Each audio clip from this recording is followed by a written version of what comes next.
What up, y'all? Let me get a one in the chat if y'all can hear the music.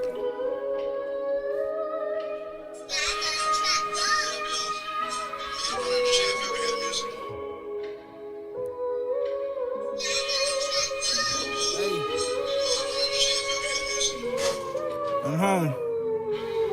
African nigga in the European whip. Like we ain't come here on the European ship. Fuck your opinion, shut your European lips. Money and murder, that's that European. I know better, I just hold my tongue. Niggas yelling out total while I'm on my run. Happily wave back as I hold my gun. Y'all share the stream out. Yeah. Let's get it. I seen a lot of niggas die, they all look like me. Know your rights get denied when you look like me. Yeah, we both from different sides, but you look like me. How come the man in the mirror never look like me? Unfamiliar, quite peculiar, do you know yourself? Are you tending into your garden, do you grow yourself? Are you living in the past, do you hold yourself accountable for all that's bad like you owe yourself? A new life, a new bitch, a new you. Some new goals, some new hoes, a new crew. You know them, you know us and them too. You know who everybody is, but who you? I ain't trying to preach cause I hate that shit. But I see niggas dying and I hate that shit. Smiling all the time, I gotta fake that shit. I hate 20 shots, why I make that shit? Sharing all this pain for the income I could gain. Great granny was a slave, why would I ever cop a chain? Gave us band-aids like that could ever stop the pain. Niggas used to hang for these songs that I sang. Niggas used to die for these pictures that I post. Niggas used to die trying to get a right to vote. Liberty and life, they say we got a right to both. But we ain't had rights since they drug us off that boat. Took us from our land and took our land from us. Cost our arm and a leg, they really took our hand from us. Threw us in them cages, taxed all our wages. Taught us their religion, rewrote all the pages. Been this way for ages, threw us in the mazes. Made it off them cotton fields, now we on the stages. Rapping about ass cheeks, we rapping about chains. Rapping about being, rapping about gangs. I see you, Time 313. We rapping about pain. I'm rapping about all that, I gotta share the blame. They rapping on a contract, they rapping for the fame. They rapping in a slave deal, we clapping while they hang. Yep. Dance, nigga. Do that little dance you be doing. Y'all share the stream out, fam. Let's get it. Black to Duty on a Sunday. We back. We are back.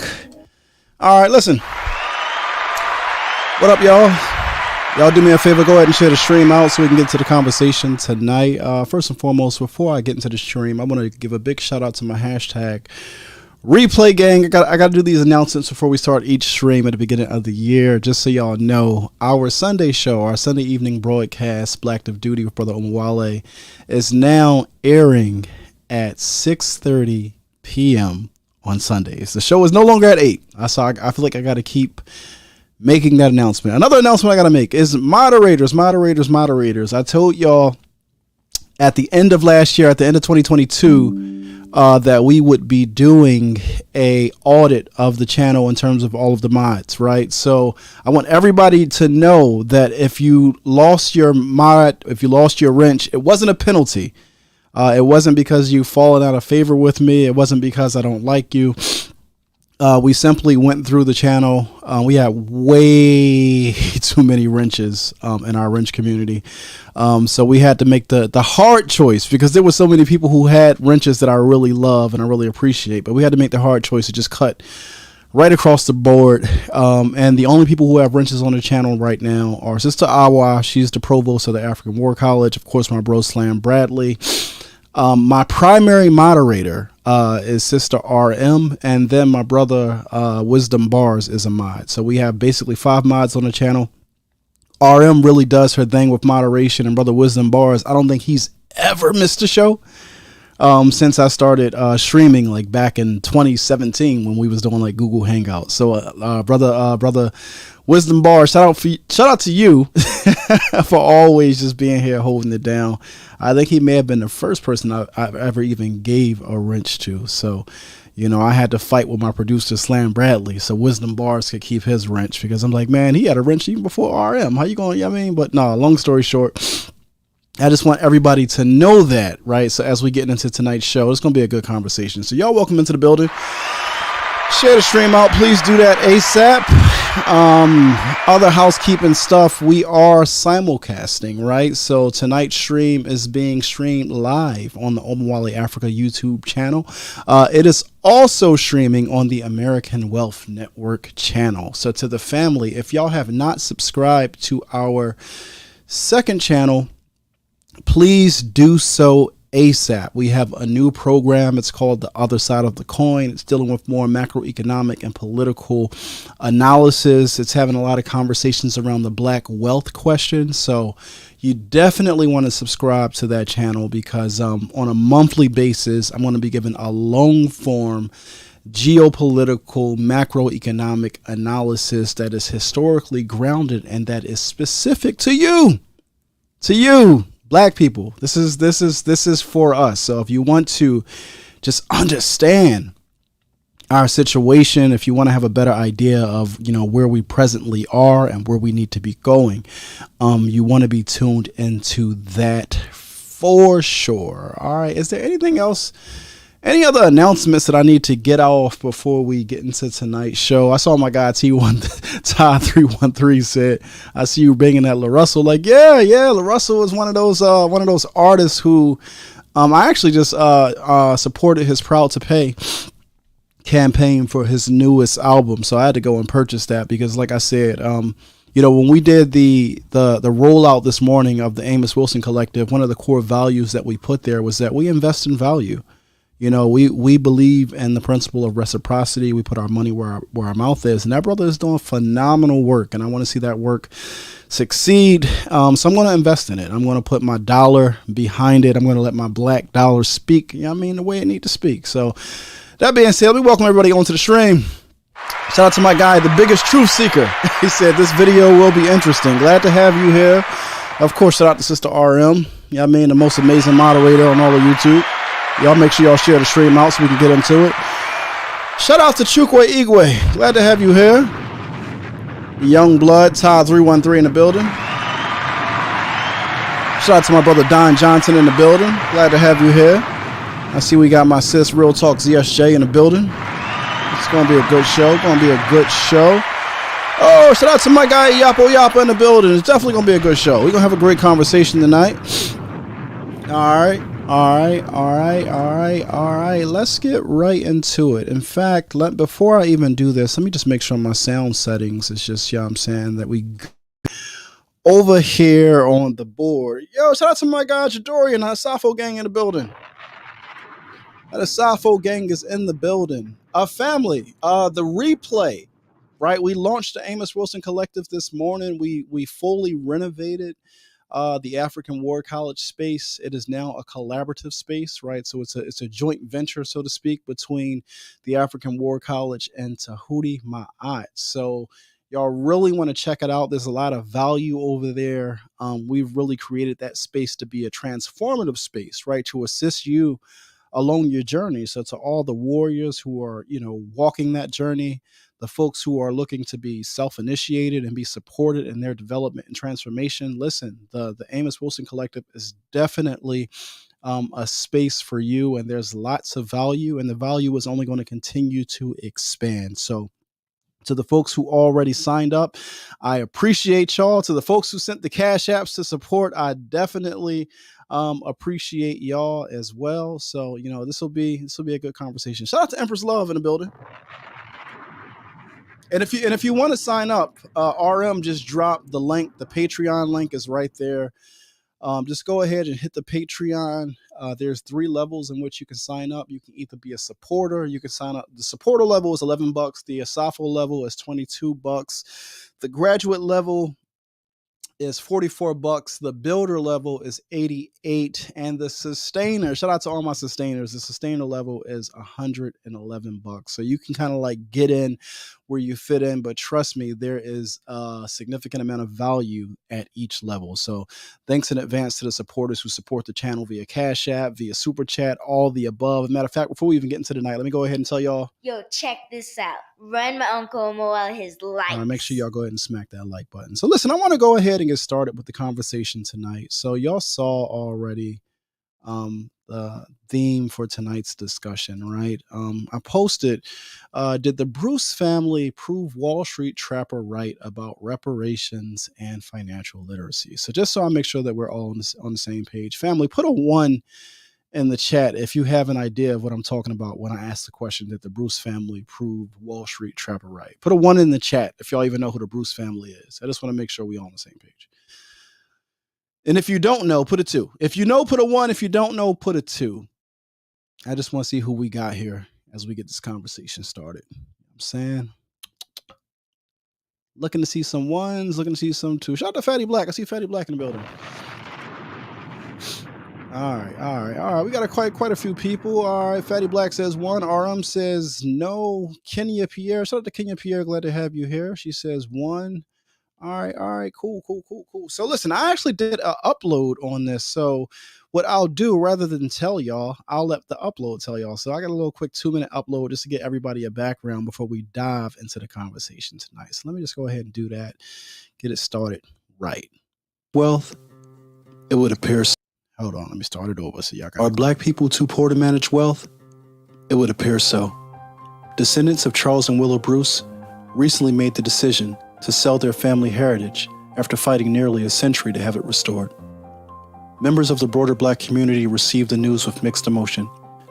Many were disappointed, including Kevon Ward, who led the national efforts to get back the family's land in the wake of the George Floyd and Breonna Taylor nationwide protests. While there's been plenty of disappointment, other members of the community have chosen to respond with grace, arguing that the Bruce family descendants were too poor to do anything but sell the property. This latter response really begs the question, are black people in America adequately prepared for reparations?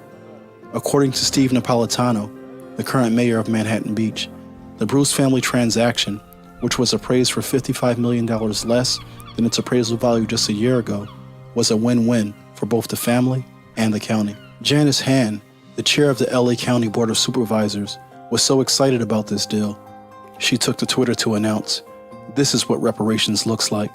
But is it? Was the Bruce family actually repaired?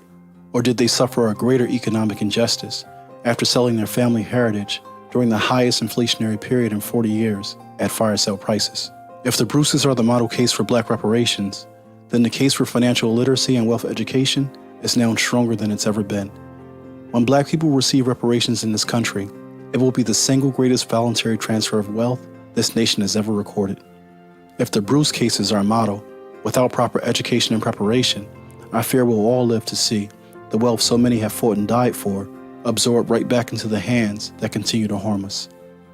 Well, that's it for today, guys.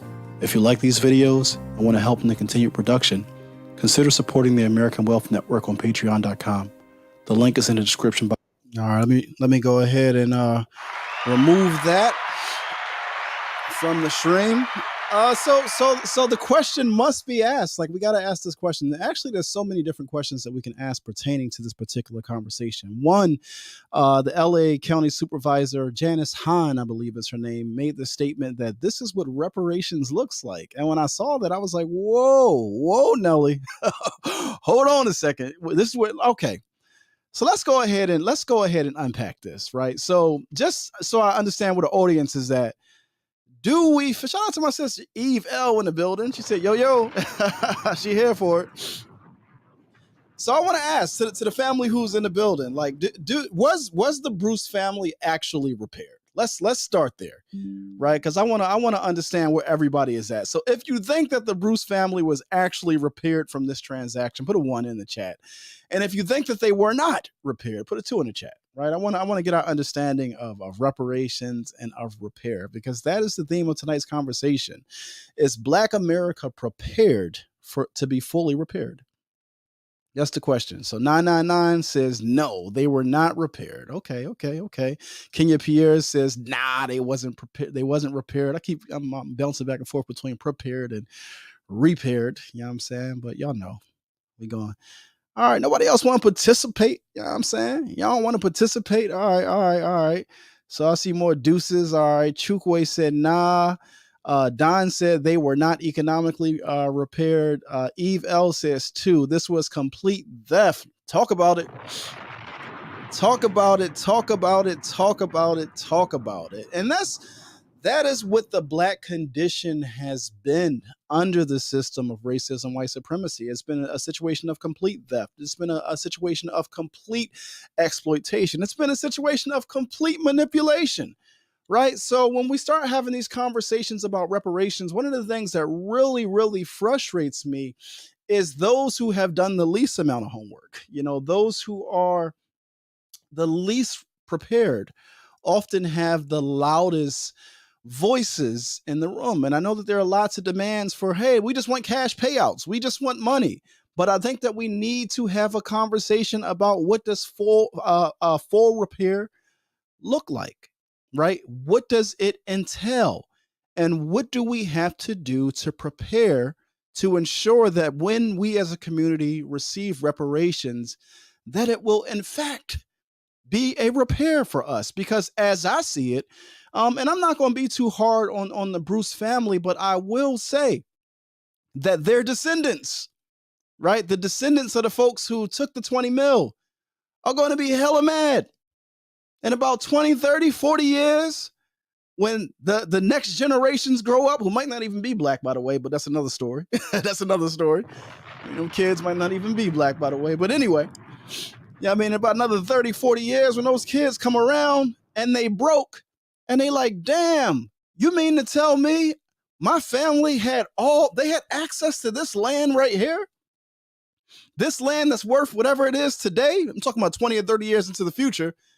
This land that has all this value, and they sold it for what? They sold it for 20 million and all of it's gone? You mean our entire heritage, our entire inheritance has been spent by a previous generation? And this is what we have to deal with. All of this is a part of the black condition. A lot of people like to solely focus on the financial literacy piece and the wealth education piece. Like, yes, that is a part of the black condition that we have to deal with, but we also have to deal with the political literacy component, right? Because you have to understand the way that our opposition plays. They don't play fair. There's always going to be some type of manipulation or stipulation put in place to make sure that you are never fully repaired, right? Their goal is to keep you at the bottom. If you want a different space, if you would like to occupy a different place in their reality, that's going to take organizing. That's going to take collective struggle. That is not, just give us a check. And I got to state this from the very, very beginning, right? Because I want to make it clear. I'm a nationalist, and I'm unapologetic about that. I'm unapologetic about being a nationalist, right?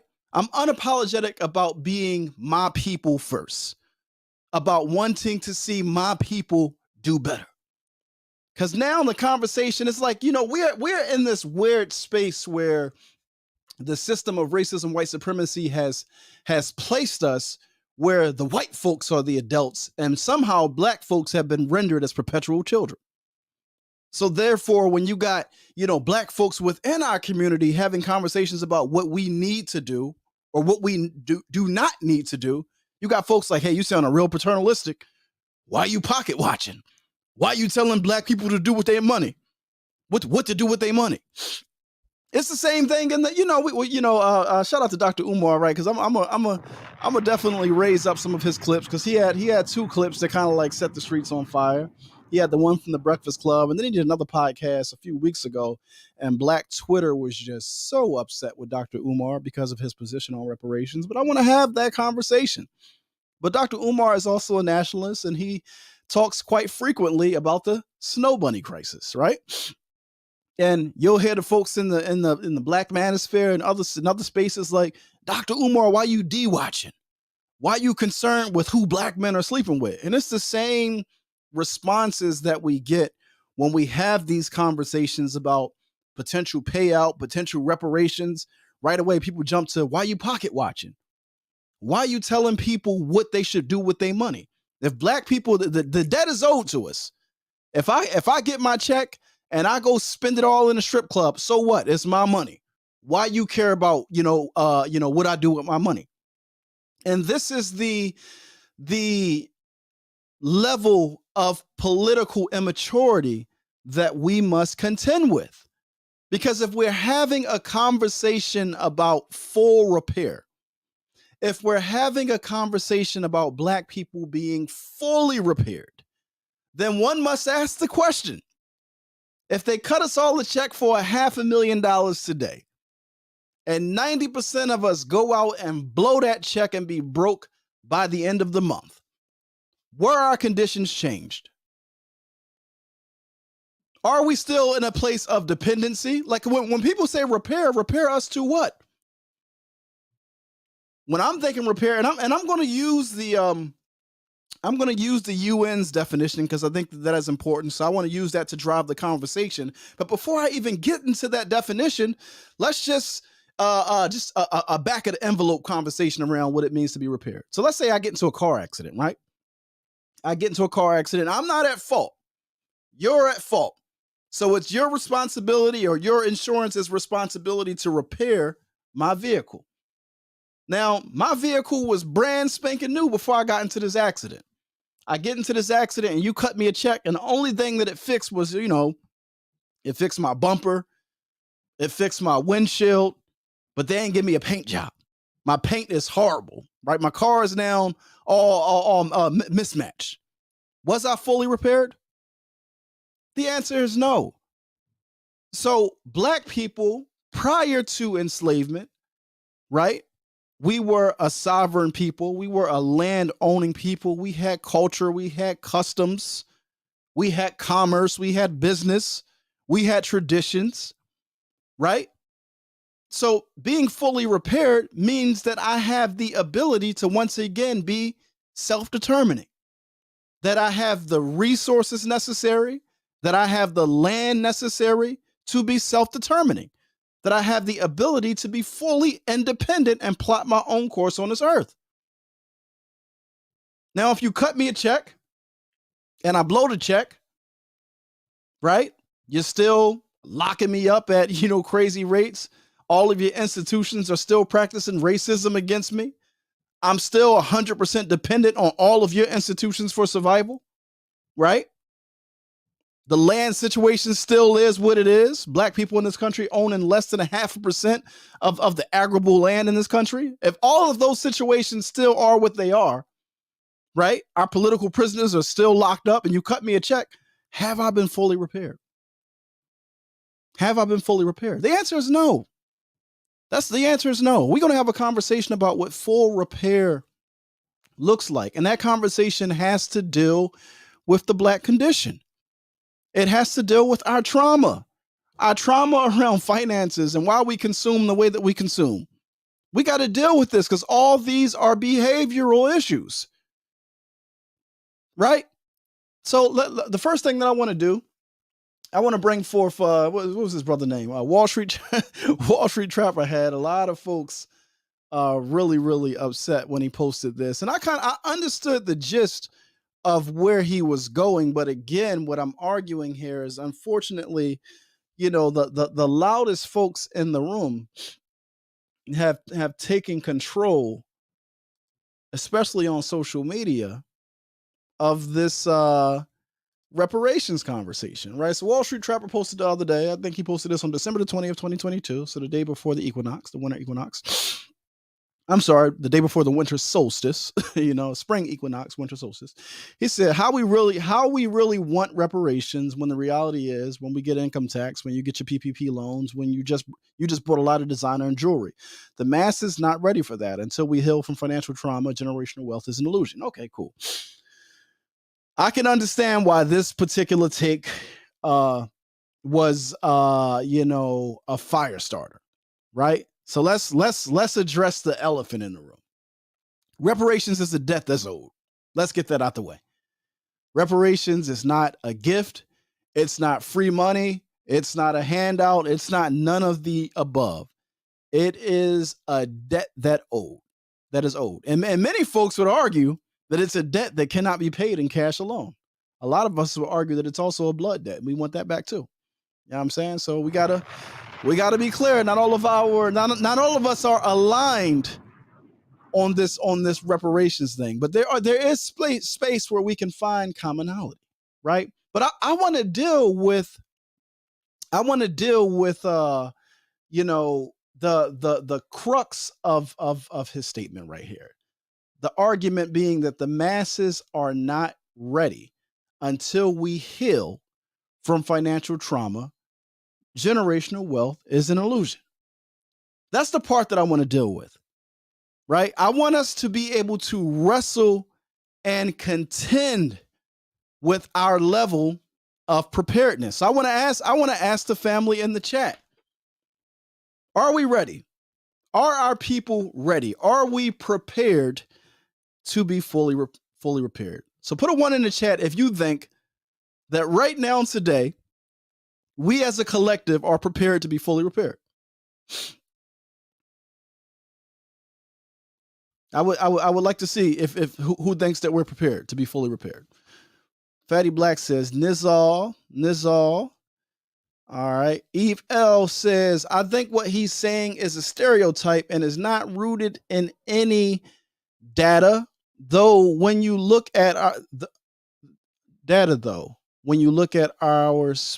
spending habits. All right, you got to break that down for me, Eve. You got to. Don Johnson says yes. Don Johnson says we are prepared to be fully repaired. I would like to, Don, elaborate for me on that one. I want to hear your perspective. Matter of fact, I'm gonna drop the link tonight. Sooner rather than later, because I really want to have conversation. Eve L says, plus, how does one heal without anything? Going down his logic, how does he see we can repair? All right, I want to unpack it. I want to have a broader conversation. Bomani says, for argument's sake, I'm going to say, yeah, we prepared. All right, okay. Todd 313 says, individuals do not equal the group. All right, so from my perspective, and everybody is welcome to come up and argue a different perspective, because I'm open to the conversation. But from my perspective, I don't think that we are prepared to be fully repaired. Now, am I arguing that we shouldn't receive reparations until we're prepared for them? Like, nah, that's not what I'm arguing. But what I am arguing is that while we are fighting for reparations, that we should simultaneously, meaning at the same time, be preparing ourselves for the plays that the opposition is going to run, right? We know that they're going to put all types of manipulation and stipulation before they ever try to repair us, right? Are we ready for that next leg of the battle, right? Because what did they do to the Bruces? Here go your land, but the stipulation is, there's a clause where you can sell it back to us for $20 million, and oh, by the way, the land is only zoned for this. Hold on now, beloved. I don't care what it's zoned for now. If you just called this reparations, and you repair it back to where it was. And where it was when it was taken from my ancestors, it was a resort. So I don't care what the zoning says. Y'all fix that. Okay, y'all don't want to fix that, and then we're going to double down and we're going to fight this next leg, right?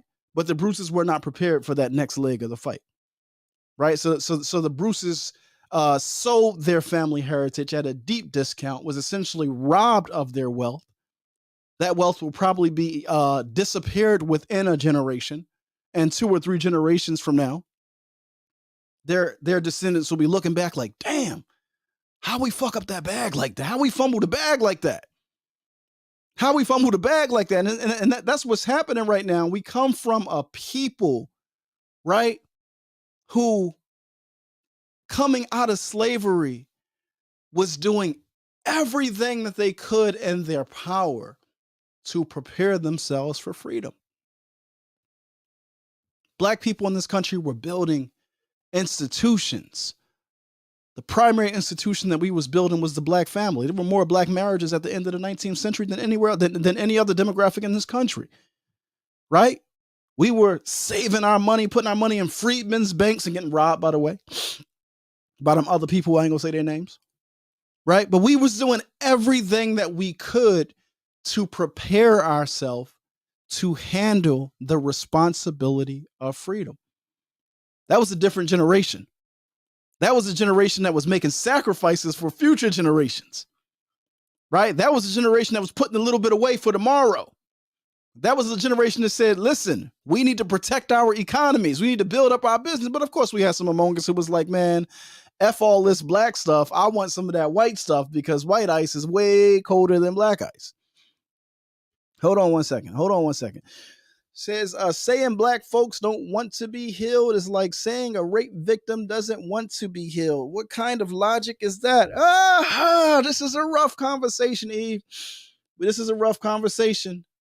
Because I do think that there are some among us who would prefer to exist in our present condition rather than do the work that is necessary, the internal work, right? That deep healing work, because that's a painful work. And to be fair, right? Because we want to be fair, we want to try to be a little bit balanced here. But to be fair, you know, I think to even do healing work, you have to be in a space to do it. You know, you can't be perpetually being traumatized, right? You're still being traumatized. You're still being harmed.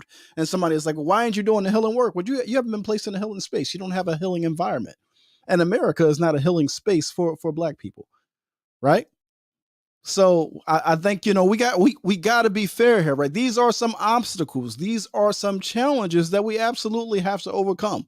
I'm not saying that, you know, there's some type of like panacea or some like, you know, some magic bullet solution that's just going to fix the problem. But what I am arguing is just completely ignoring the problem and just hoping for the best is definitely not the solution, right? It's definitely not the solution for us to take that particular route. Hashtag replay gang. Let me know what y'all think. To the replay gang, y'all jump in the comments because I want to hear from y'all as well on this conversation. Let me play this clip real quick. I got two clips over here from Dr. Umar Johnson that I want to bring forth. The first one I'm going to bring up, this is joint from the Breakfast Club, because this had the folks on Twitter. The folks on Twitter were big mad at this joint right here. So let me do it like that so I can make sure y'all can hear it. Put this onto the stream so I can make sure y'all can hear it. Let me go ahead and press play. I think Gavin Newsom is just doing that because reparations is going to be the buzzword for 2024 to get black people energized. It is, and it's also a trap. Now, first of all, the reparations movement comes out of the Pan-Africanist movement. We gave birth to reparations. It's not anything new. That's our thing, although it's for the whole people. A cash payout for reparations is a trap. And the reason a cash payout for reparations is a trap is because so much of what needs to be fixed in American society for African people will take more than cash to do it. In other words, I give DJ Envy $233,000. Or if I take the Bob Johnson plan, he said each American African is due $350,000, right? I give you $350,000. Does that stop mass incarceration? Nope. Does that stop miseducation? Does that stop gentrification? Does that stop police genocide? Does that guarantee us access to wealth? I mean, in the state of California, what can you get with $233,000? I'm not even sure if that's enough for a house. And on top of that, the minute they give you the payment, they can reduce the value of the payment through inflation. So I can flood the economy with money so the 233 is only worth 120 in about 24 hours. And then guess what they're going to do after they give the reparations to African people? They're going to find subsidy programs to give to the LGBTQ, to the women, to immigrants, to other people. So at the end of the day, what looked like a step up for black people would be a step back. If I was in charge of the reparations conversation, number one, control of all black music. All right. I want to let me get back on the stream here. So I don't disagree with what Dr. Umar said. I don't disagree with what he said. And in fact, when I bring up the matter of fact, let me introduce just really quick the definition for full repair. How about we do that? Because I think that is important, right? Because before we have an argument about, you know, whether or not black people have been fully repaired, let's have a conversation. So what is the definition of full repair? Right? Let's do that. Right? So on the left-hand side, and this guy, I had an interesting conversation a few years ago with some brothers from this BTP group. And I was showing the distinction between this idea of pure reparations, which is just a cash payout, versus full repair. And on the left-hand side, you see Dr. Sandy Darity arguing what pure reparations is. He says, since some have asked, pure reparations is direct payment emphasis on payment to Black American descendants of U.S. slavery of restitution sufficient to erase Black-white wealth disparities. Let me pause that for 1 second. And I know we're not economists in the room. But let's ask the question, right? Let's ask the question. Whatever the wealth gap is, right? Dr. Darity is arguing that direct payment to Black people would be reparations, pure reparations, if it is sufficient enough to erase that wealth gap. Okay, so here's the question that I have for us as Black people. And this gets again into our preparedness for reparations, or preparedness to be fully repaired. If they give us direct payment and Black people have no institutions of their own, no economy of their own, who are we going to spend that money with? Right? Why do people, hold on. Eve L says, why do people think reparations is only about cash payments? This is Dr. Sandy Darity. Dr. Darity is arguing that pure reparations, hashtag pure reparations, was a hashtag that he created. And he's arguing that it's direct payment to Black Americans, right? So that's Darity's argument. But my point is this, because if you look at the crescendo of the social media movement around reparations, and those are some of the loudest voices in the room, but again, some of the most uninformed voices as well, to be fair, right? Many of them are like, cut the check, period. Cut the check,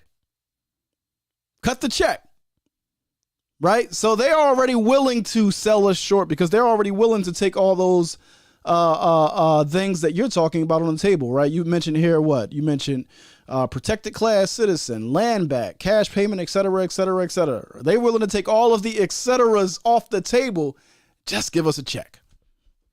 Cut us a check. And what Darity is arguing here, he's saying that cut us a check that's sufficient to disappear the wealth gap between Black and white. Okay, so let's say they cut us that check.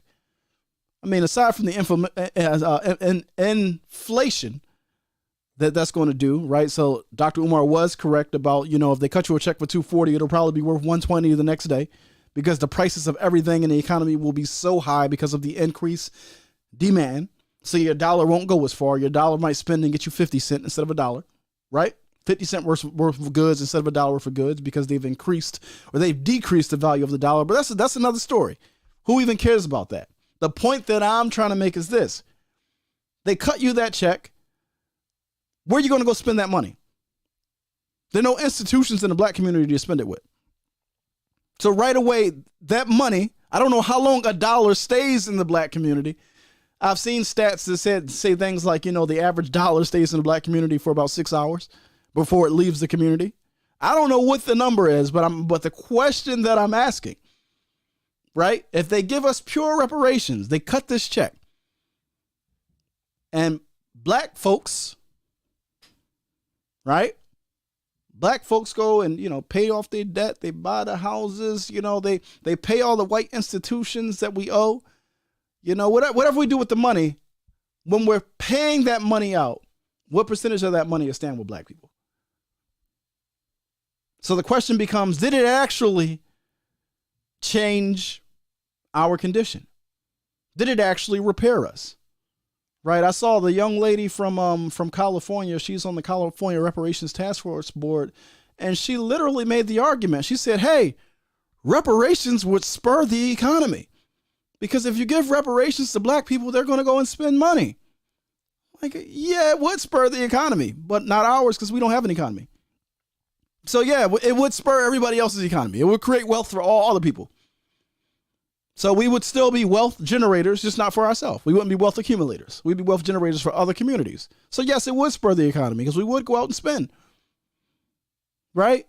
So when we talk about that, I think some of the elders used to call it the internal reparations, that internal repair, that internal healing work that we have to do, healing our trauma around finances, healing our trauma around money, learning how to manage money. All those things are important, right? And that's just staying on the money side. You haven't even gotten to the political side of being able to entrench yourself for struggle, right? Because they're going to definitely stipulate and manipulate the hell out of those reparations to make sure you still end up on the bottom. And now what you're going to say, they're going to be like, all right, You ain't got nothing else to say. We gave y'all reparations. Now shut up. Y'all got y'all checks. Now shut up. Y'all still on the bottom. Whose fault is that? Right? Because that's not reparations. That's not full repair. Now I want to read this definition of full repair, because I asked the question, are black people preparing to be fully repaired? Right? So let me read this definition of fully repaired, right? So according to the International Law Commission and other established international guidelines, this is what the definition of comprehensive reparation includes. All right. So the first is what they refer to as cessation, assurances and guarantees of non-repetition, right? So that means the act has to stop, right? The harm has to stop. When we talk about reparations, what are they repairing us for? Okay, we know slavery, Jim Crow, lynching, redlining. I mean, the list goes on and on and on and on and on. All of these policies, economic and political and other, that are put in place to destroy our community, to remove our community. So the first thing that the international law says is those things have to stop. That's the first thing. The second thing is restitution and repatriation. What does it mean? It means to reestablish the situation which existed before the wrongful act was committed. Right? So we had land before we were enslaved. We were a sovereign people before we were enslaved. We had traditions. We had commerce, we had business, we had all these things. We were a self-determining people. So, okay, let's say they cut us a check. We still a landless people? We still an institutionalist people? Like, is that repair? The answer is no. The third part, compensation. Okay, compensation, the check settles, the check actually deals with the compensation component. Right? It deals with the compensation component. 4, satisfaction. Some of us would be satisfied with a check, but others, those who are more politically educated, those who are more economically educated, who are more politically and financial literate, is going to be like, hold on one second. Hold on. This sounds like a trick bag. It sounds like you set me up for a situation where my life before reparations and my life after reparations still looks the same. It still looks like I'm in a situation of maladaptive dependence. You still control all the land. I'm still 1,000% dependent on all your institutions. So how did you change anything? How'd you change anything? So when we talk about getting prepared to be fully repaired, the first thing that you have to ask yourself is, what does it mean to be fully repaired? What is your vision of freedom?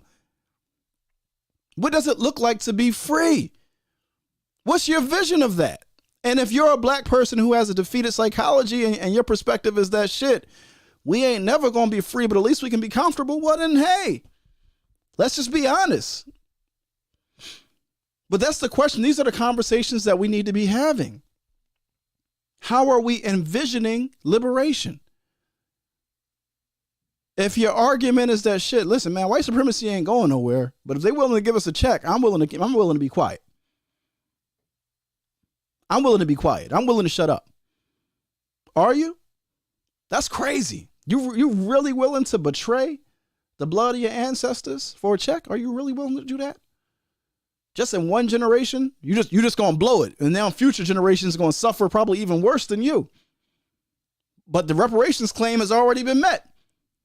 They made a deal with the weakest of us, with the worst of us.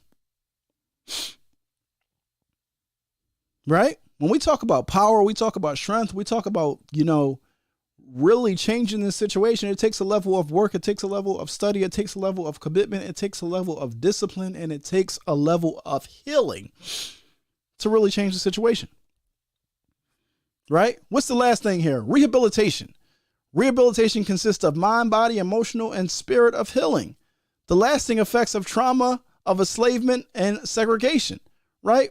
Our people have to be rehabilitated.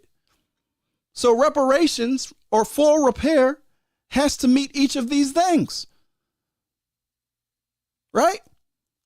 I've had this conversation before about the difference between, moral-based reparations and punitive reparations, right? Moral-based reparations is like, hey, you did something wrong to us. Let me tell you the difference. The difference between moral-based reparations, right, and punitive reparations is power. When you're powerless, you can appeal for moral-based reparations. What you did was wrong. Look at the data.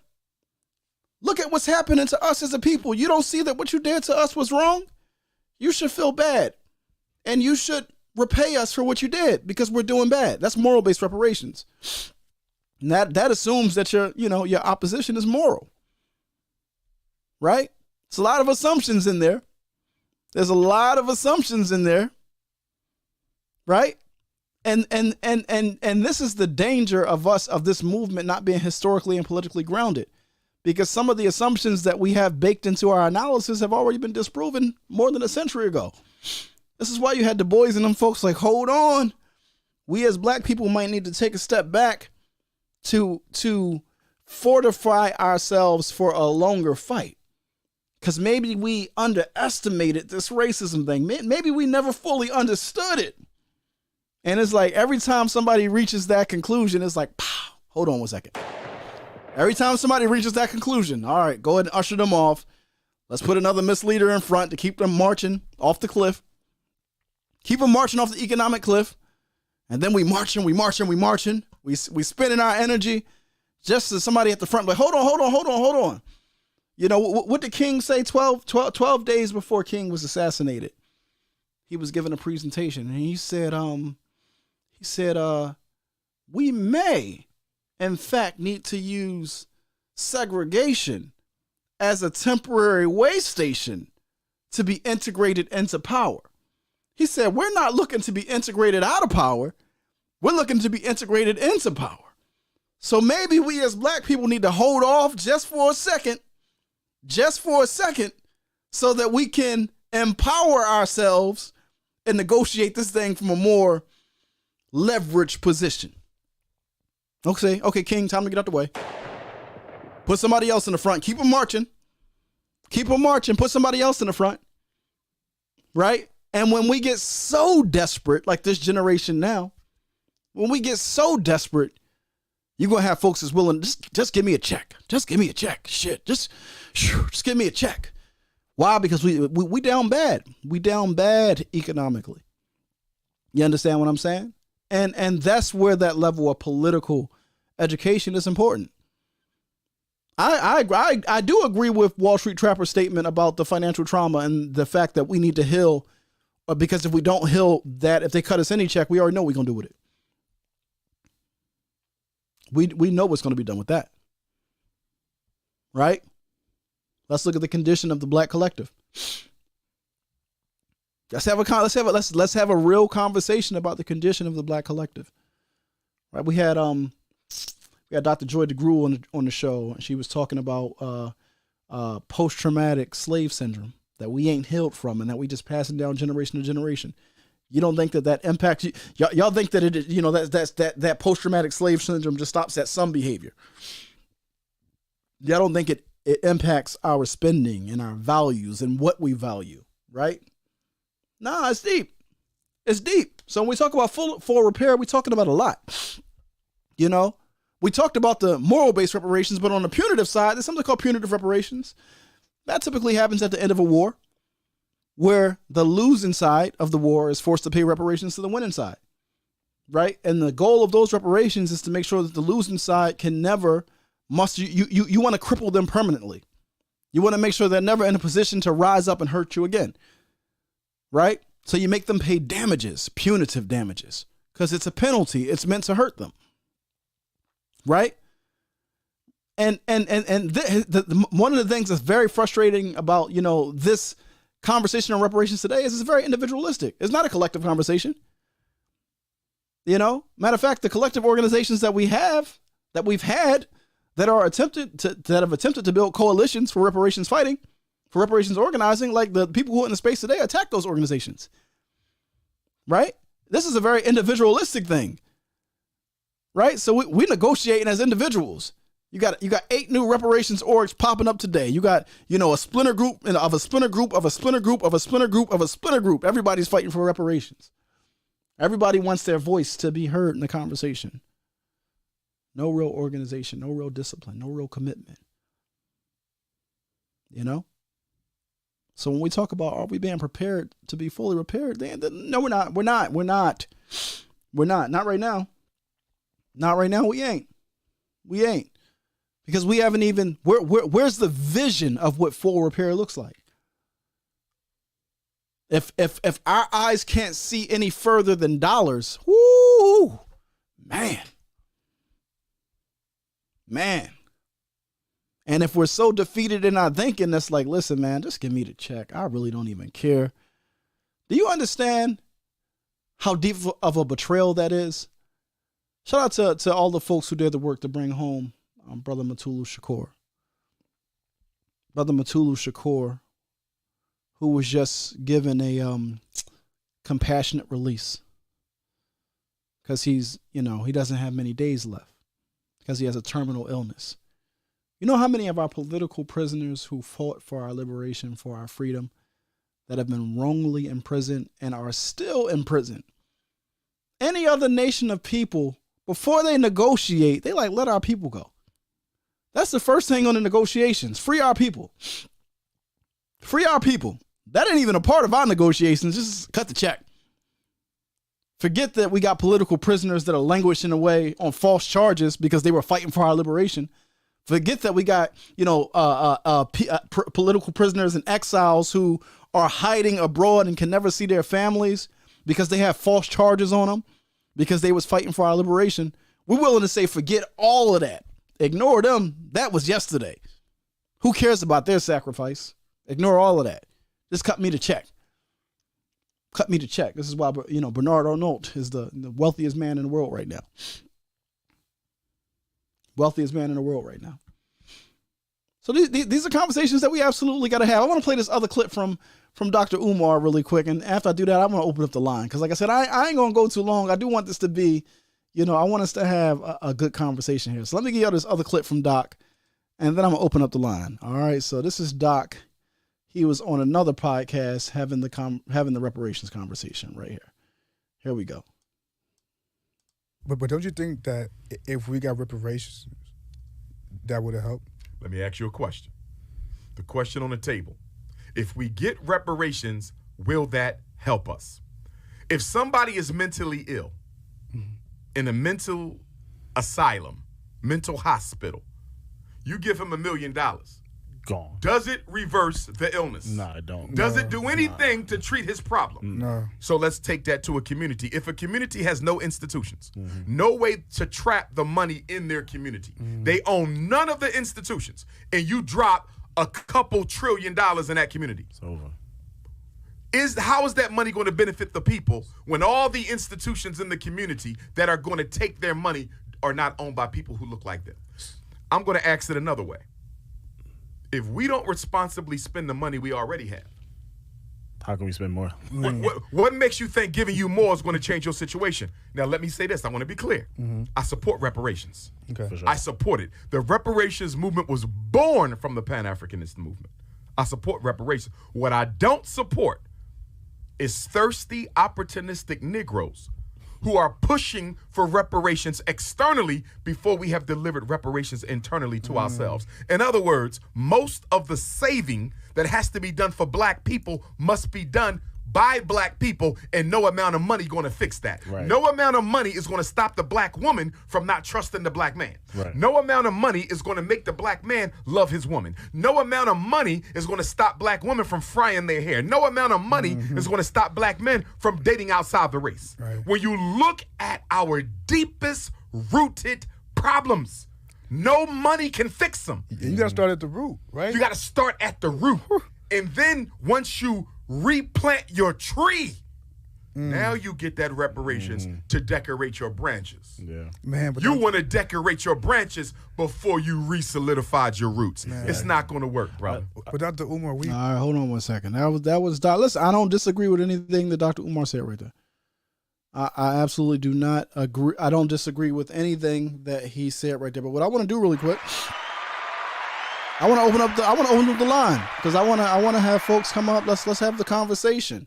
Are we prepared to be fully prepared? Join the convo. And RM, do me a favor, drop your link. Y'all make sure y'all support my moderator. As always, keeping the moderation on point. So y'all go ahead and join the convo. To the family, make sure y'all go ahead and check this out. Run my Uncle Mo while his likes. Go ahead and smack that like button. Smack that like button for sure. Smack that like button if you haven't done so already. If you haven't subscribed to the channel, please do subscribe to the channel. If you haven't subscribed to our new channel, the American Wealth Network, make sure you subscribe to that channel as well. So I just dropped the link. Let a few folks pull up. Before we close down the stream on tonight's conversation, you know what I'm saying? This is an important conversation that we got to have because this is realistic. The conversations that we have right now seem to be suspended in individualism, right? They don't seem to confront the real problems that we have. And I would argue that, you know, the reason why our conversation is held captive in the way that it is because I think that the children have the microphone. Those who refuse to do the hard work, the hard study, and make the long and deep sacrifice, those are the ones who have the loudest voices right now. I want to welcome Brother Black Thoughts to the show. Brother Black Thoughts. Hey, good evening, brother. Thanks for having me. No, for sure. Glad to have you here. What are your thoughts on the convo tonight?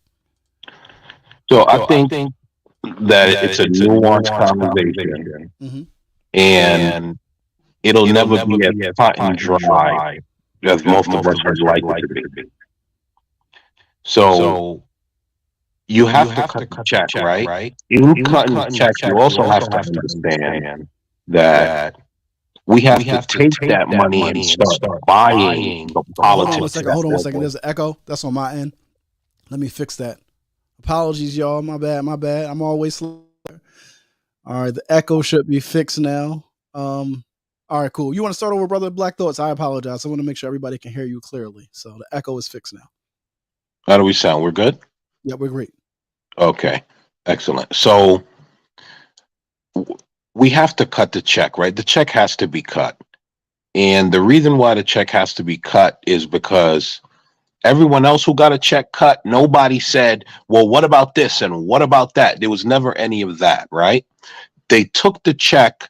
They united together to make things better for themselves. That is one component that we need to understand you have to do when you take the check. Let's say how many ever millions of Black people get reparations.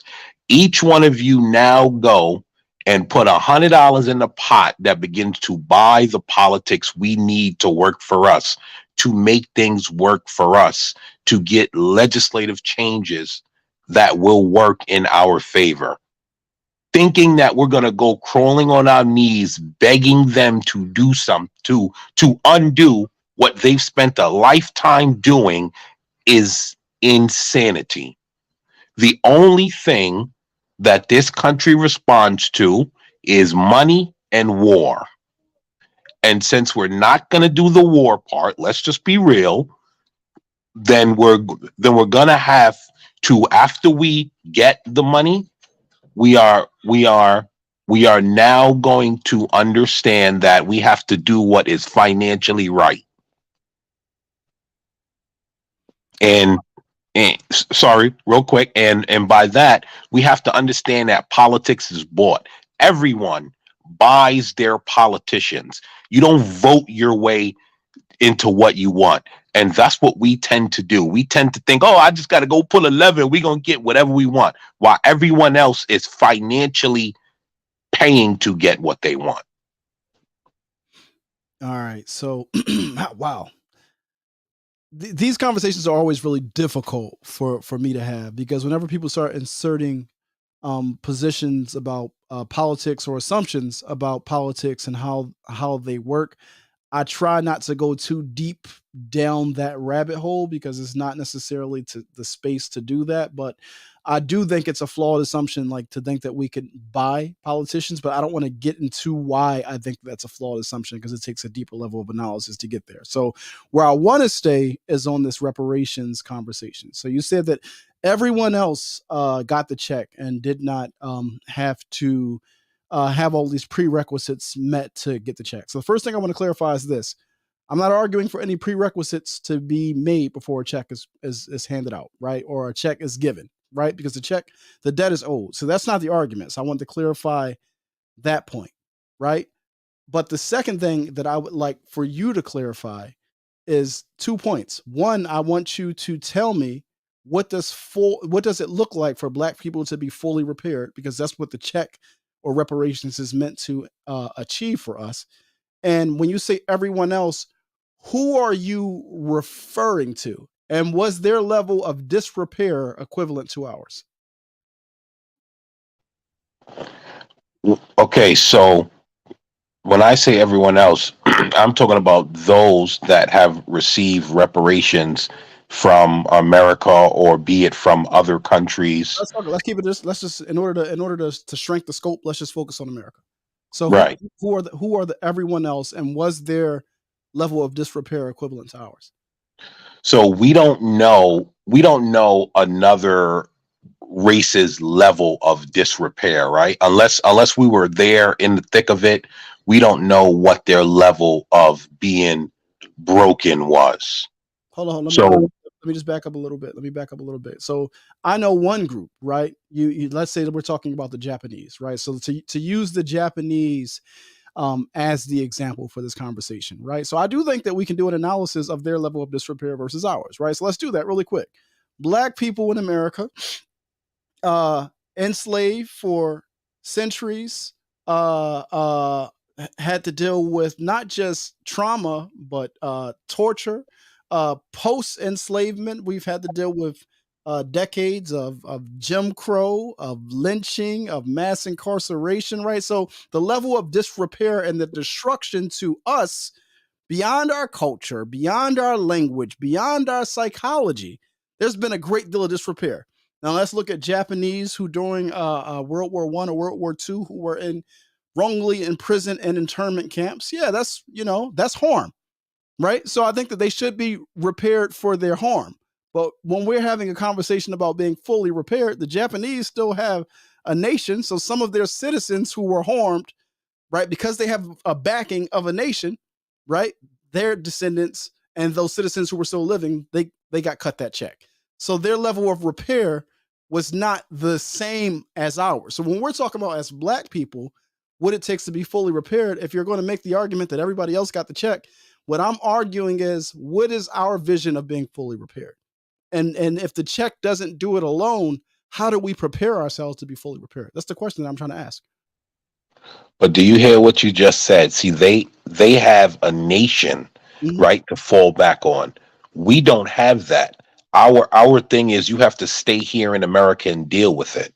I disagree with that though, right? Because now this is where we get into the politics, and all of our politics are not the same, so we're going to have different assumptions. So I'm a nationalist, right? And from the nationalist lens, you can look at it from a global scale, but you can also look at it, here in America. You can look at it. I mean, there's been plenty of us on the left.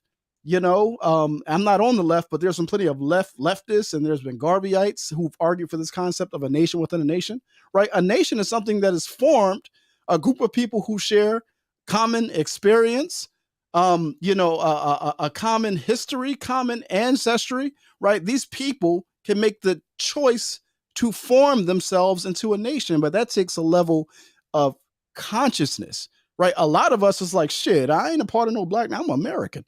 My founding fathers was Thomas Jefferson and George Washington. So a lot of us got that psychology.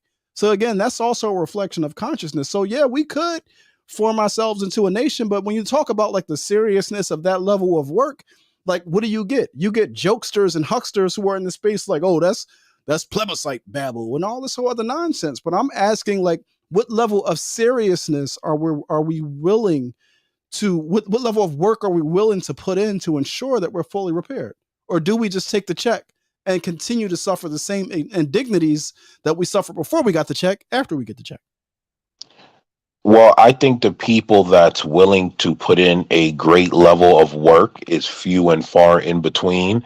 And that's part of the reason why we haven't gotten far now as a people, right? Because those that are truly willing to put into work is probably 1 in 1,000. We have a lot of black people that's content where they are right now. Mm-hmm. Right. And so the idea of a nation within a nation will not work for two reasons. One, you will not have enough serious black people to take that stance. And two, the United States of America just will not allow that to be. So we have to learn to play within this system. The problem is we shun learning to play within this system.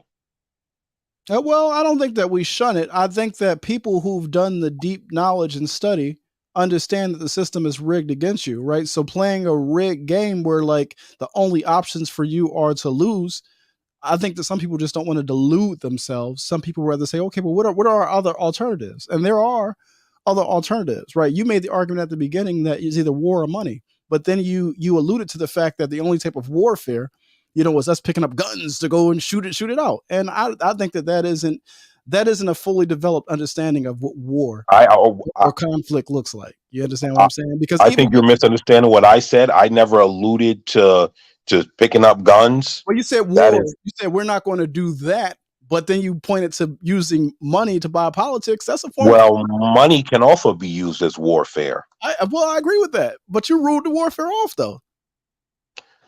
Because we know blacks ain't listen. Black Americans, they're not. First of all, they can't even get in. They don't want to get into warfare financially either. All right. Well, Brother Black Thoughts, man, I appreciate you, brother, for coming up, for standing your ground. And I appreciate us hearing the different perspectives. Hopefully, you subscribe to the channel. Looking forward to hearing more on your thoughts on these conversations. I got to bring up my next guest. All right, thank you. Brother, appreciate you. All right, Brother African in Detroit, glad to have you here. How you doing, brother? I'm doing good, brother. How are you? I'm doing fine. All right. I wanted to ask you, how do you feel then about that the statistic that most black businesses fail within the first 5 years because lack of capital? How do I feel about that statistic? Yeah, because although I agree with you, I don't feel like that. Dr. Amos Wilson talked about the possibility, just like you said, it depends on your consciousness. And so he also said that if in our economy, if black businesses only get 5 cents on the dollar right now, and it already amounts in the billions, picture if an influx of money came in. And that's already without us even having the consciousness to put it into the right direction that it would help us. But I'm just asking you to get a different perspective to the conversation. Got you. Well, first of all, I appreciate the question. If I understand your question correctly, so how do I feel about most black businesses failing within the first 5 years due to a lack of capital? I think that it highlights. This is a tough one, bro. This is a tough one because there's two parts to this this answer, right? So I think for me, I would want to take a step back. I would want to take a step back and have the conversation about capital, right? And have the conversation about resources and or disposable income, right? Now, I know that there are folks who argue this whole, about the spending power conversation. Dr. Jared Ball has been having that conversation a lot. About the 1.3 trillion being a myth, right? But we do know that is something that report that they put out is not necessarily a report for the black community or a report to tell the black community that they have wealth. It's a report that they put out for marketers, right? For other communities who have businesses for how they can extract resources, because why? Black people are a consuming power. We spend a lot. You know, we keep other people's economies floating, right? So to answer the first part of your question, I would say that there is some resource and there is some capital within our community. The problem is the capital that we have is not organized. And I think that it takes a consciousness in order to organize that capital, right? They say there's a political statement, and I first heard this. I think it was like the Bernie Sanders campaign when they used to be sending out money or requests for money. They had a quote in there that said, "There's two types of power: there's organized money and there's organized people." And the thing that we know about politics and the thing that we know about movements is that if you organize the consciousness of the people, not only can you organize the people, you can organize their money. You understand what I'm saying? And I think that that is what we've been missing. So if you look at times during our history where you had bodies of Black people that were moving as a collective and what they were able to achieve, their businesses didn't fail due to a lack of capital. Their businesses fell due to other assaults, often political assaults, often political sabotage, right? I mean, you know, whether we ain't even got to talk about like the Rosewoods and things of that nature, but if you talk about like movements of people moving on one mind and having an economic agenda associated with that, so whether it be the UNIA, right? So it was called Marcus Garvey's UNIA and ACL, right? The UNIA was the fraternal part of the organization, United Negro Improvement Association, but the ACL was the African Communities League. That was the business component of their organization. And under that, you got the Negro factories. I mean, you got lots of different corporations and businesses. People like to talk about the failure of the Black Star Line, but there were plenty of successful businesses that they had. They were hiring lots of folks. In fact, if you read the scholarship, shit, Garvey was hiring more Black folks in New York through the Negro factories, corporations than these white businesses were. So I don't think that there's a lack of capital. I think that there's a lack of organization. And once again, using another Garvey quote, that disorganization is the greatest weapon used against the Negro. So it's about organizing what we do have. Like, that's the issue. The issue is not whether we have 1.3 trillion. We know that we got a basket of goods. Is it 500 million? Is it 1 billion? Is it 2 trillion? We don't know what it is, but we know that we have a basket of goods, right? And it's the same thing as this whole spending power conversation is weird, right? Because, okay, let's even look at the United States and the United States as a nation and their spending power. Much of the United States spending power is also funded via what? Via debt. Right? Then the United States floats T-bills and other nations buy them, right? China owns a big percentage of our debt, but it allows us to continue to spend. Black America, its spending power is a reflection of our access to debt and other forms of capital. You understand what I'm saying? But it gets back again to how do we manage it? And that's, again, a level of economic maturity. So I think that we don't have the economic maturity and we don't have the political maturity. So we get stuck at the problem, not understanding that if the organization was in place, there are some solutions that we could use to address our problem. You understand what I'm saying? So, well, I agree with you. The only problem with, like, I would say some people towards the left and some people who have a problem with capitalism and things like that, while I understand the critiques and with money and giving cash payments, people misunderstand that institutions in itself require capital too to build, to perpet, because institution has to perpetuate itself. To even be an institution, that's its job is to keep itself to reproducing more people, to recruits and everything else. But all of that takes capital, land, resources, and everything else.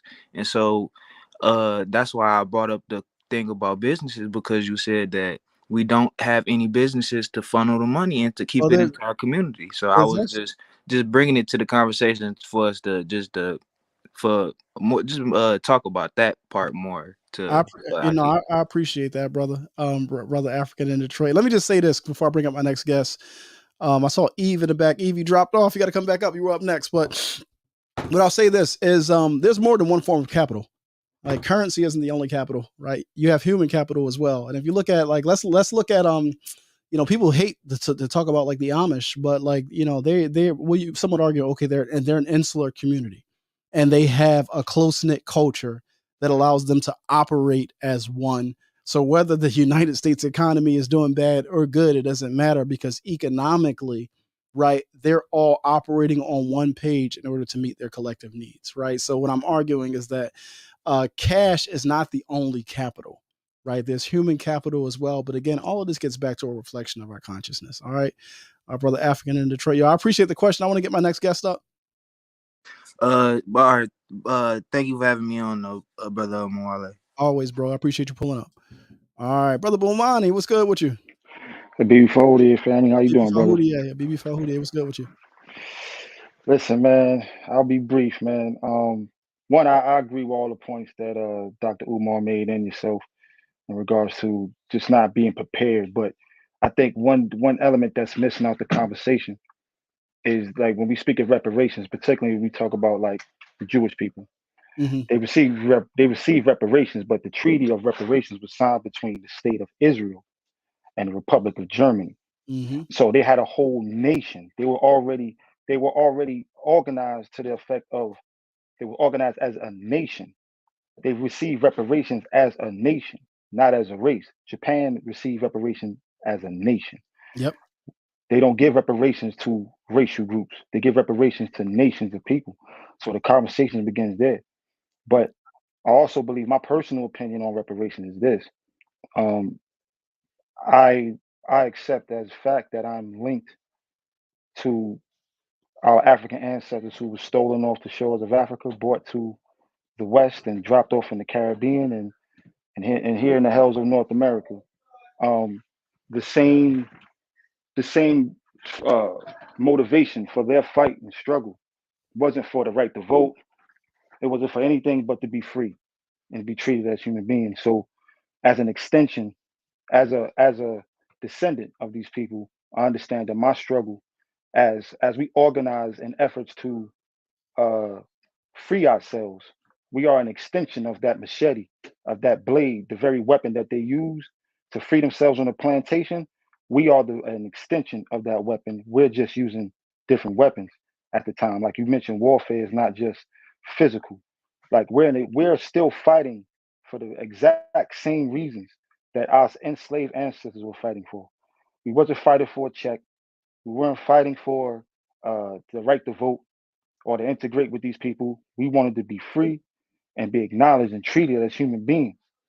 So I don't think, I ask myself the question, when it comes to reparations, and if I accept this fact that these are our family members, these Africans, these are our great grandparents, and if I bought it in today's time, will I accept a payment for the slaughtering or the lynching of my son?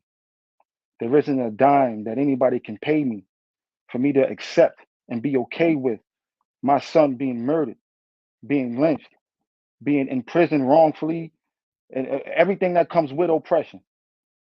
It was never okay from day one, and it's not a dollar amount that I can accept, because I don't think anybody that fought and actually swung the blade for their freedom would sit there and accept a dollar amount as payment for watching their babies being ripped out of bellies and stomped right in front of them. You're talking about a universal principle of free men, and that principle is that blood must have blood.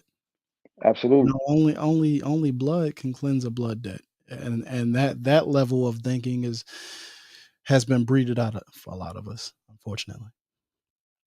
But yo, brother, and the part that you made about the nation, like I said, people who have the loudest mics right now in the conversation are making that sound like silly talk. They're saying, "Oh, that's plebiscite babble." Trying to organize yourself as and so that people are being misled. You understand what I'm saying? So and people, unfortunately, because again, that level of deep study is not occurring, they have no idea the opposition and the tactics of the opposition. So they're walking into this fight completely blind, with both hands tied behind their back, bent over, walking backwards. Right. Yeah. I think that the conversation of reparations is one that we can't have with Europeans, for the simple fact that you can't even discuss matters of race with Europeans, because it makes them uncomfortable. The moment they become comfortable with the conversation is the moment they begin to take accountability. Once you take accountability, you're not responsible. Mm-hmm. They're not going to hold themselves responsible for anything. Absolutely. Even if they, so what are we trying to accomplish here? I'm down for the check. Don't get me wrong. I'm down for the check, but that's not payment. You Yeah. owe me. Yeah. That's what's owed. Yeah. Period. Yeah. So we're gonna get that back one way or the other. All right, brother. I appreciate that. I'm gonna get my last guest in. Appreciate you, brother Bomani. All right, brother. Before there. Before Houdier. All right. Brother Chaos Reign. Sister Eve, you dropped off. Sister Eve, I don't know if you're still in chat or not, but my last guest of the evening, Brother Chaos Reign. Go ahead. What are your thoughts?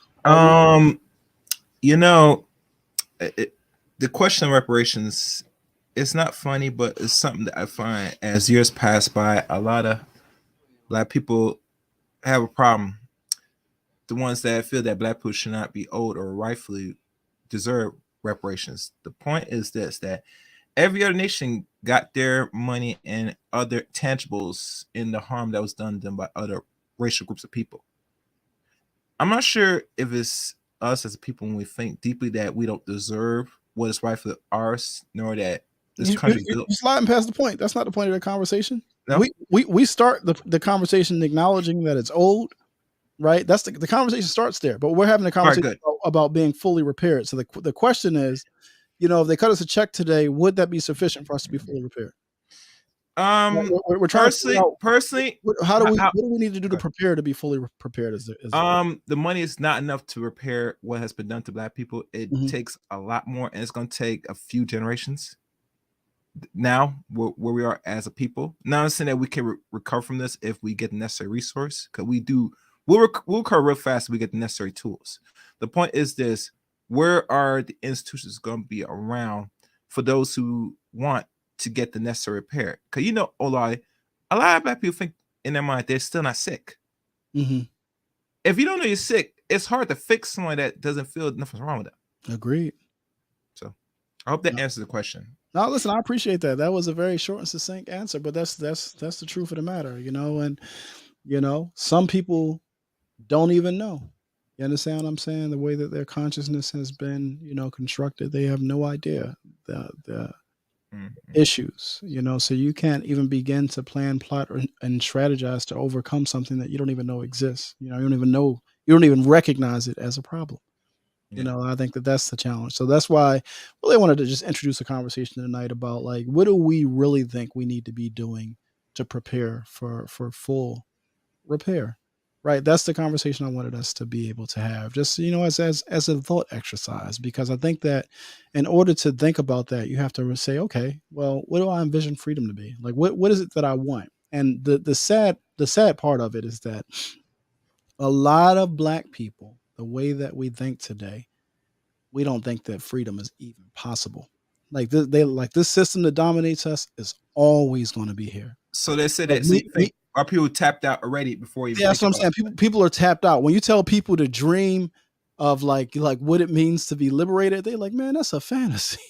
That's the way that we think. We think that's fantasy talk. They're like, oh, you're talking utopia stuff.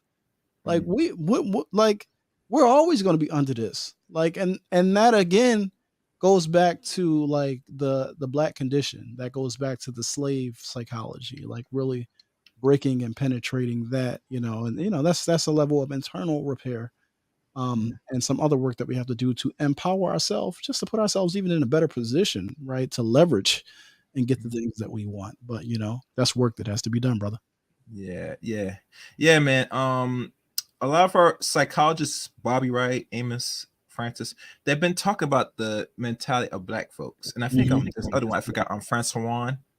He's not American, but Frantz Fanon. Yeah, he still is very well qualified. That says that you're not getting anywhere, including Carter G. Woodson, until this mind is really officially rehabilitated. Because wherever the mind goes, the body has to follow. True indeed. Think about this. We have now with issues with our children. I'm not going to detail. I'll let people think on that these are the next adults. And as time progresses, I do see we are slipping with some of our children because of the aggression now. and let's know say if we don't get a handle on this, and no matter what the Caucasian give us, we're gonna be same situation. Because we refuse to do what's necessary to really correct our state of mind. Yeah. One last thing I want to say. I don't know if I shout out a plug. It's up to you. Bro, you got 10 seconds, brother. You got 10 seconds. All right. It's Chaos Rain Show. Don't be afraid. Subscribe. All that good. Thank you, Oluwade. All right, brother. Glad to have you here.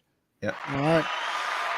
Family, speaking of rehabilitation, we have officially launched the African Rehabilitation Center, aka the Amos Wilson Collective, right? So if you want to start that journey of personal transformation, hold on one second. If you want to start that journey of personal transformation, the Amos Wilson Collective is here for you. It's got the private message. Sister Eve is about to hop back on. Hurry up. I'll let you get your. I wanted everybody to be able to get their say in. You know what I'm saying? Before we drop off. So let's do that. To the folks in the chat, put Eve where you at. Eve, where you at? Let's see that in the chat. So Bawani says, imagine how our ancestors felt 100 years into slavery. It's all they knew. They believed it would never change. They were wrong. Slavery has indeed transformed. Shout out to Sister Eve. Glad to have you here. What's going on? What's going on? What you think of the conversation? You were active in the comments. I think it's a great conversation. I just think that, a lot of times we just spend way too much energy on what the Black community is not ready for. And, there seems to be just where is that data coming from? Who says the Black community is not ready for these things? And, why do we continue to spend so much energy on that? And where's the energy put on, building up Dr. Joy's institution of okay, once we get therapy, we can once we get reparations, we can get that therapy. There's a lot of organizations that are spending a lot of time to solve a lot of these issues we talk about. But it seems like whenever the conversation of reparation is brought up, we're not ready. We're only ready for the check, yada, yada, yada. So I just get kind of a headache hearing that, because that's all that I feel like we hear from the community, generally speaking. Yeah. Well, let's take a trip down this lane really quick, just to unpack it a bit, right? So I think that when we approach this conversation, I don't think that I'm from the topic we're discussing tonight. I'm not looking to have the conversation from we're not ready, right? Because that's a known reality, right? But I'm asking, what do we need to do to prepare ourselves to get ready, right? That was really the thought exercise. And what I'm arguing is, I think that whatever that is, whatever we deem that to be, that needs to be happening simultaneously, right? Right alongside our fight, right? And the thing is, movements, and this is something that the younger generation is learning now, but movements are a composition of organizations, because the way that we move collectively is through the apparatus of organization. So therefore, our reparations organizations, rather than attacking them, they definitely need capital. The capital isn't just cash, it's also people, because that human capital allows our orgs to offer those additional services. Like we're saying that our people need healing. I know that and Cobra just purchased a healing retreat down in Magnolia, Mississippi, for to do the work of healing the healers. You understand what I'm saying? But if we know that the things that our people need, that's I think that's already putting us on the right foot. But the question becomes, are we willing to kind of get our hands dirty to do that work? Because absent of doing that work, let's say that we are, we win the victory of the check, right? What occurs? Let's say that they say, remember that 40 acres and a mule? We're just gonna go ahead and get that to y'all. And then Black people don't have the consciousness or the collective strength to hold on to that land, and then the developers sweep in like vultures, and Black people are selling that land for money, and now we landless again, and we didn't spend the money. Is that an issue? Could that be a reality if we're not prepared? Absolutely. But I think that we have always been preparing, we have always been healing, and there have always been people focusing on whatever they deem important, Mhm. like Black farmers or people who are into like the criminal justice system. Have always been people fighting for our political prisoners. There have always been people fighting for, like overturning some of these crazy laws. So I think if people start to narrow down within themselves like what's important to them, like for example for me, food sovereignty and incubator, like helping Black businesses like kind of learn from A to Z. So I think if we all personally like go within, figure out what's important to us, there are so many organizations that are doing the work that have never Yeah. stopped, and we just have to like highlight those and start to look at those. But so yes, I think no, we're not prepared, but like whoever was the last couple of callers, if we were given the tools, we could definitely work on this, and it would be something that would like we would heal from. And Mhm. if we just focus on within ourselves, like what are some of the issues that are important to us, and just do those things, like that's kind of like one of the first steps, in my opinion. No, I agree. Listen, I agree with that 1,000%. Hold on one second. I got one final question to ask you because I want us to end on this notion of full repair. I saw your comments about my good brother, Dr. Umar Johnson, in the chat this evening. But on the notion of full repair, he made the point that if they give us the 230K or the 350K, we know that inflation is a reality that comes from that. Any large deployment of capital is gonna spike inflation. So that's something that we're actually not. I hate saying the word we, but that's something that this nation is actually contending with today. But let's just inflation aside, Right. right? If we get that, is that sufficient, like enough to actually bring about that full repair? Like, what do you think the likelihood is that that money would just go back over into the white economy and our condition would once again be the same? Well, about Umar, my only point, and sorry I didn't really elaborate, is that, even him and him identifying, child like excuse me, pushing, Black boys and Black girls into remedial classes, and him, saying, let's build a school. There's a lot of shortcomings that even he couldn't foresee, and he needs capital and help, etc. So in terms of like the 230,000 that they've quoted, a lot of that is just not even accurate information. And, that's the issue, is like the media is putting their spin on it, Mm. grabbing at our emotions to make this thing. So I think no, that will never be enough, even if inflation didn't exist. And so I think what we all have to do is like get involved with certain reparationist groups that we align with, and help them push and pressure, like politically. No, that doesn't make sense. $230,000 is not enough. Push for more. So um, I think that we're not all actively involved enough in that Mhm. fight. And so that's some of the issues that we're not, the larger community is not speaking about what they actually need. And so, but anyway, that 230,000 figure is not an accurate figure of what they are kind of pushing for.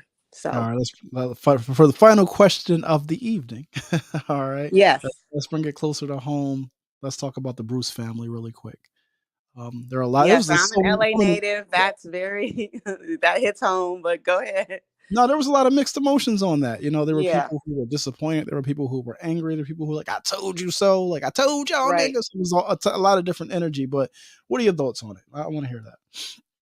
I think it kind of highlights, this larger issue is like preparedness. Will we ever be whole, etc. And then also, are we engaged enough politically to kind of solve some of these issues?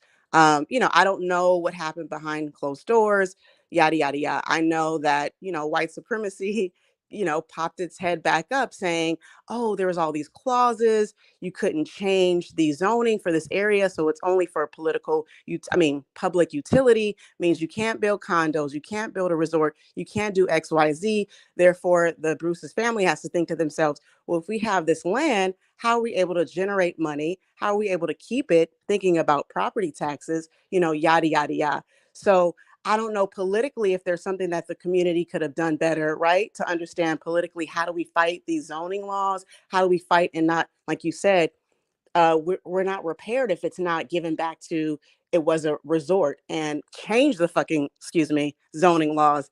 And secondly, if the clause was only saying that we can only get 20 million, I think, unfortunately, it's like having a bad piece of land. I can't generate capital. I can't do anything with it. So, my only bet is to sell. So, yeah, I think I was disappointed with the community, a lot of the community saying, oh, man, see, Black people, we always want to get the money. We always want to get the money. I think we need to focus more on politically, what could we have done more? Politically, how could we pressure more? And politically, why are we not all engaged with this fight? Not to say we're going to just wait for the check, but we're all doing our things. We're preparing, we're working, we're doing all these other things, but why aren't we more politically engaged with this fight? So that's my thoughts on that. I love it. I love it. Listen, sis, I appreciate you. Thank you. We're gonna keep it going every Sunday. Happy New Year, everybody. Same to you. Same to you. All right, family. Listen, we're going to keep it going every Sunday.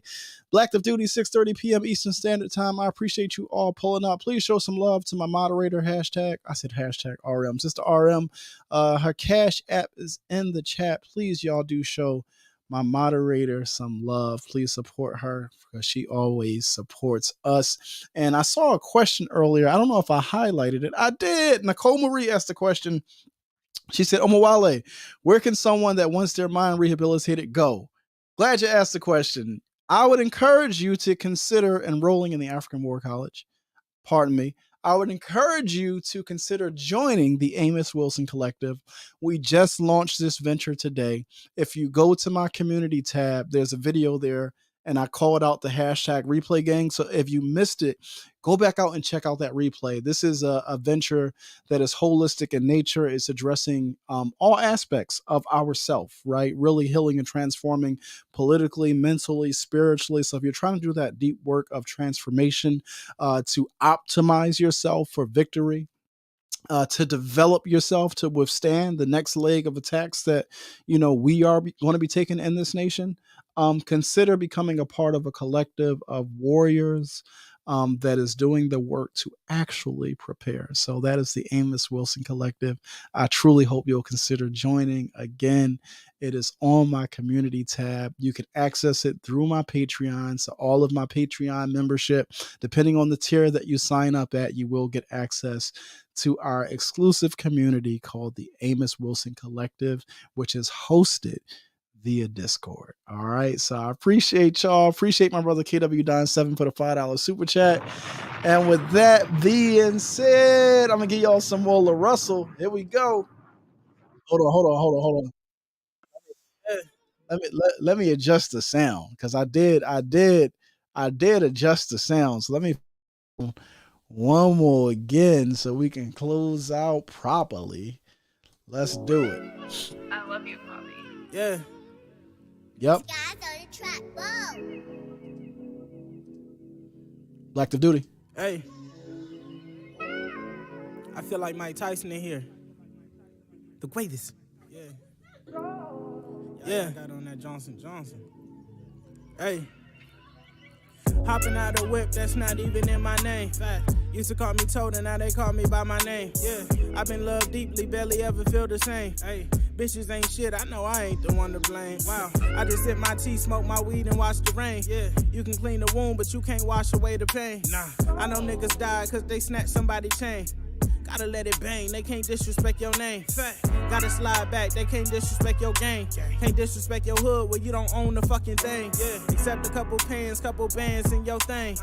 Whip in a chain, you must not know from which you came. From where you came. It's a whole lot of real niggas looking lame. Fact. Looked up to Lil Wayne and now that nigga look insane. Fact. Nigga looking sick, now that nigga look in pain. Yeah. Somebody done left the fireman in the rain. Yeah. Looking at my idols that no longer wear a cape.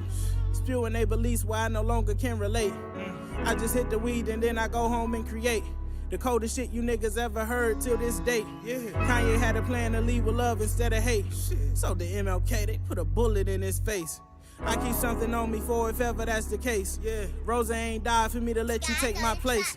Planet of the Apes, yeah, that's a movie about race. And shit, if it ain't, then why the fuck can I relate? Why? Niggas think it's good, why they tryna make it great? Yeah, we became accepted to abuse and all the hate. Hey, I go for a jog and gotta contemplate my fate. End up like a mod just for trying to get in shape. Yeah, end up like Brianna cause the cops made a mistake. Hey, don't want no peace treaty, it's too late.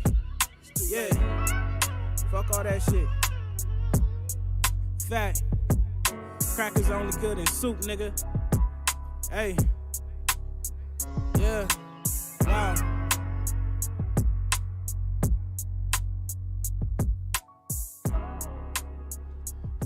All right, y'all.